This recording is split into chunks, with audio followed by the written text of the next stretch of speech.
The US is considering escalating its military campaign against the Islamic State of Iraq and the Levant in Iraq and Syria. US Defense Secretary Ashton Carter said a proposed new policy will mean additional airstrikes and even direct action on the ground. Al Jazeera's Rosalind Jordan has more on the strategy shift, which still needs approval from the president. The U.S. military is rolling out a new version of its counter-ISIL strategy. They are calling it the 3 Rs. Syrian rebels retaking Raqqa, Iraqi troops swooping in on Ramadi, and U.S. forces getting more involved. The third and final R is raids, signaling that we won't hold back from supporting capable partners in opportunistic attacks against ISIL or conducting such missions directly. Carter's statement comes after last week's raid in Hawija, where U.S. Special Forces jumped in to help Kurdish fighters. If so, that would be a major policy change for the U.S. President Barack Obama had promised no ground troops to fight ISIL. Carter told a congressional panel on Tuesday that despite Russia's decision to launch airstrikes in Syria, the U.S. is pressuring Iraqi Prime Minister Haider al-Abadi to not let Russia join the fight on its territory. We are the preferred partners of Iraq. We've been insistent on that point, and Prime Minister Abadi has repeated those pledges. And there's another complication, the never-ending flow of foreigners who want to fight with ISIL. Even as allies such as Turkey are arresting ISIL supporters, the military's top general admitted the coalition doesn't have a plan to stop foreign fighters. We really don't have amongst all the coalition kind of a common view of where the foreign fighters come from, how they move back and forth into the area, but more importantly, not much of a track on where they go once they leave. The military leaders also said they've been studying the usefulness of a no-fly zone in northern Syria, something legislators have called for repeatedly.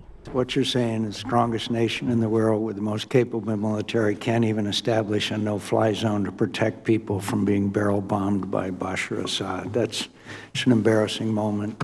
It's not clear whether Carter and Dunford convinced any legislators the U.S. has the right strategy to fight ISIL, but they certainly heard there is a hunger for the U.S. to get it right. Rosalind Jordan, Al Jazeera, Washington. And another key shift in strategy for the US and its allies. Iran is expected to be invited to take part in talks on Syria's future.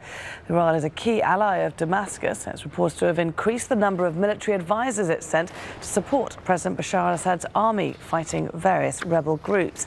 The talks are set to take place later this week in Vienna. Mark Kimmett is a former Deputy Director of Plans and Strategy at CENTCOM. That's the organisation in charge of overseeing US military operations. He says inviting Iran to the latest round of Syria talks will not help bring a diplomatic solution to the conflict. Well, let's be very clear. Number one, Iran has said, even as recently as yesterday, that they have no Iranian troops on the ground. I think we all know that's not true. We've seen many funerals inside of Iran. Even generals, 3 to 4 generals have been killed. So the fact that they deny it, but yet they want a seat at the table, leaves one a bit puzzled.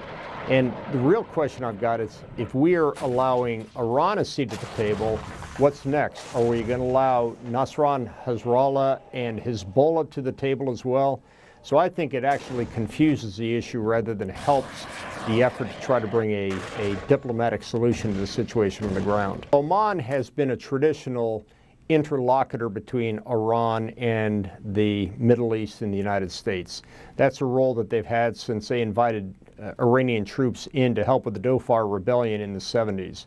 But the remainder of the Gulf states, the remainder of the Sunni Arab states, despite we're reading in the newspapers, are absolutely infuriated that Iran will have a seat at the table on an issue that they believe to be exclusively in the province of the Middle East and the Levant, and they don't see Iran having any part of these negotiations. I'm the leading state sponsor of terrorism.